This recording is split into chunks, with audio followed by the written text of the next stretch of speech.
வணக்கம். நெருப்பு தமிழன்.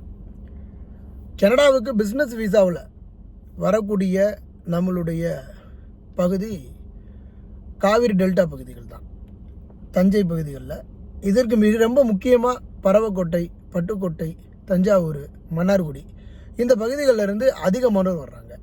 இது 10 லட்ச ரூபாய்க்கு ஆரம்பித்தது, இப்போ 15 லட்ச ரூபாயில் வந்திருக்கு. இப்போ வந்தவங்க எல்லாரையும் உங்களுக்கு தெரிஞ்சிருக்கக்கூடிய வாய்ப்பு இருக்குது. அந்த பகுதியில் இருக்கிறவங்க அவங்கக்கிட்ட ஒரு ஃபோன் பண்ணி கேளுங்க. என்னப்பா அங்கே போய் சேர்ந்துட்டு எல்லாம் நல்லபடியா, இப்போ சூழ்நிலை எப்படி இருக்குது, வேலை வாய்ப்பு எதுவும் கிடச்சிச்சா அப்படின்னு மட்டும் கேளுங்க. எவனாவது ஒரு பையன் எனக்கு வேலை கிடச்சிருச்சுப்பா, மாதம் 3 லட்ச ரூபா சம்பாதிக்கிறேன் அப்படின்னு சொன்னான்னா நான் சமூக வலைதளங்களே தூக்கு போட்டுக்கிட்டு தொங்கிடுறேன். இது உண்மை. நான் இப்போவும் நான் சொல்கிறேன், நம்மளுடைய நெருப்பு தமிழன் மீடியா என்பது சமூகத்திற்கு ஒரு சேவை செய்யக்கூடிய ஒரு மீடியா. இதை நாம் பொழுதுபோக்கிற்காக பயன்படுத்தலை, பொழப்பாக பண்ணுறோம்.